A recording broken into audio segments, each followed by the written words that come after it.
Hey there, welcome to the Happy Teaching Podcast. Today we are talking about circle time and ways to add music and movement to circle time to help your students learn. Now, we're talking about ways to add it, but I also want to take this episode in a bit of a different direction where I will give you some ideas for what you can add, but I'm also going to tell you some things that you might do differently or just remove that will help make circle time more developmentally appropriate. And sometimes when we want to do something, like we know music and movement is a wonderful thing for students, right? We know it is. But sometimes we're adding it in like brain breaks or things like that we're adding to circle time. We're adding it because our kids are getting too squirrely, if you will. Or we're like, oh, they're just not paying attention. We need a brain break. Now, we're going to talk through some strategies here for why that happens. And in that case, we want to remove the need for that brain break. Brain breaks are not bad. Music and movement is wonderful. But we want to look at the why behind it. Adding it to our day is amazing, but sometimes there are things we can take away so we don't need it as much, depending on how we're using it. It'll all make sense, I promise. But our goal here is to give you some simple tips, simple strategies, so you're not feeling like, oh, I have to do all this extra stuff, but you're feeling like, oh yeah, I already do this, or I could do this easily. So little things that make a big difference in your circle time. So number one thing here that is going to change your circle time to make or break it is the length of time. Now, this has nothing to do with music and movement, I realize, but it's really, really important.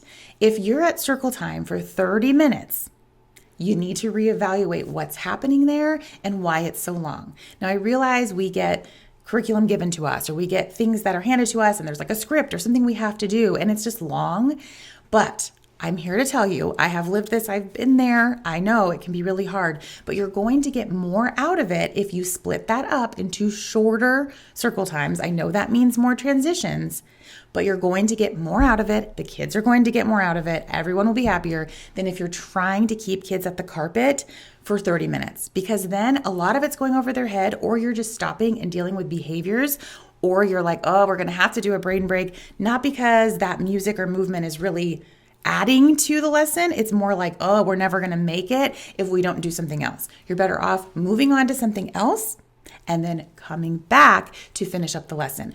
This keeps it at a developmentally appropriate time frame. Do not be there for 30 minutes. Honestly, 10 minutes, 10, 15, I know even that feels like, oh, but we can't get through everything. But we want to stay in a great developmental window for students. And once you're pushing past like that 10, 15 minutes, it's just really hard. And at the beginning of the year, if you're listening to this then, even shorter. We have to build up that stamina. And this really requires us to get more intentional as well. Okay, so speaking of songs, music, something that you can do is add songs and chants to what you're already doing. Songs and chants help students retain information. So we're going to talk about movement in a moment too. But when we're thinking through singing, it doesn't always have to be like, I'm going to plan a song and we're going to learn this song like it's music class. That's wonderful, but that's not what we have to do, right? That's great in addition. It's great alongside. It's super valuable. But we can also add songs and chants to something we're already doing. Chants are amazing for practicing directions or for students to remember something, especially in transitions. If you're coming inside and you want them to go to circle time, let's say you need them to hang up their coats and then go pick a spot. Maybe you can change that to a little chant, right? Like coats on a hook, pick your spot. Coats on a hook, pick your spot. And they kind of repeat it with you. It keeps them on track when they're veering off to go to the sink. Right? You can go near them and sing coats on a hook, pick your spot, versus constantly having to be like, no, don't do that. What are you supposed to do? Singing it along with them keeps them on track. So adding that to your transition time, adding that to your directions when you're excusing them from circle time. If you're excusing them from circle time to maybe they need to go get a crayon, they need to get crayons or a pencil, and then they're choosing a center. Or maybe you're doing something as a whole class and they need to get some scissors and glue. Whatever it is, you can turn this into a chant without requiring a good voice or singing skills. They don't care, right? You could say, scissors and glue, go to your spot. Scissors, glue, go to your spot. Whatever kind of rhythm, it doesn't even matter if it's a bad rhythm. It doesn't matter. Just repeating that and singing it with them for those directions really help with the management piece. So that's adding in some chants to transitions. You can also add songs and chants into what you're already doing or to accompany your lesson.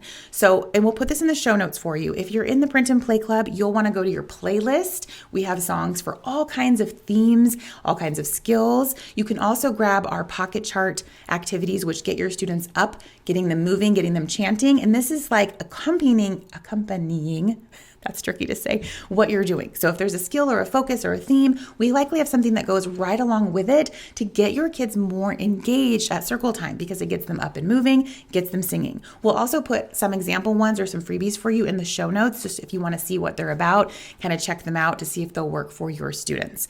They can make a really big difference. Okay, so we've added songs and chants. We're making sure circle time is not too long. Another thing to do is build movement into circle time. Now, this could be something like, let's say you're doing a read aloud. You're reading a book and someone in the book is shocked, right? Or something happens and they're shocked. It could be as simple as, what could you do if you're shocked? Maybe you have them all put their hands on their face and go, oh, right? Or something happens in the book. Can they act out with their hands what happened? Just like, oh, it started raining outside. Everyone, let's pretend it's raining. Rain, rain, rain. Bring your fingers down. Raining from the sky. Anything, it doesn't have to be every page, just a few things to re-engage them, bring them back to what's happening, move them and kind of reset. It can be really helpful, right? Just getting them moving. Now, another thing here, remember how I said we're going to talk about adding things, but also removing the need for some things? So you can add that movement, but something you might want to try first is removing the need for so much movement. Now we know we don't want kids to sit still forever. That's not what they're designed to do. But if you've heard me, we probably have an episode on this. I know I've done podcasts on this about wiggling or how, like, why does that happen, right? And I won't go into tons of detail in this episode, but we can prevent a lot of it by giving students choice in how they sit. If students are uncomfortable, they're going to wiggle. They're going to wiggle and move. And crisscross applesauce is not the best for every student. If we don't have an episode on that yet, if we do, we'll link it for you. I know we have posts on it. I just hit my table if you're watching on YouTube and the camera started shaking. Anyway, I know we have posts on it. We can send those in the show notes for you. But giving your students a choice of how to sit, whether that's crisscross as a choice, maybe it's their legs in front of them if there's room, or legs to the side, or whatever you have room to do, and showing them with visuals. You may sit like this, or this. Having a choice in how they sit helps them be more comfortable, which helps them to not wiggle as much and get in everyone else's space because they're choosing a way that's more comfortable for them. So that can be really impactful too, is letting your students choose how they sit. Okay?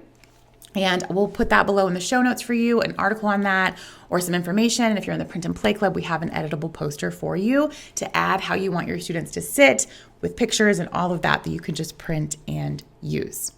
All right, so we want to reframe this music and movement. It doesn't always have to be extra. It doesn't have to be on top of what you're doing. It can go along with it. It can be support for you and them, and it really, really helps students.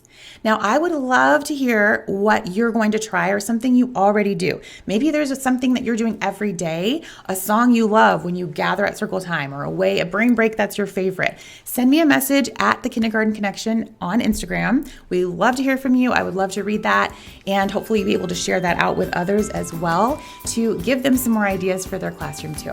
Be sure to check the show notes for additional links and the ways we can help you, and I will see you in the next episode. Happy teaching!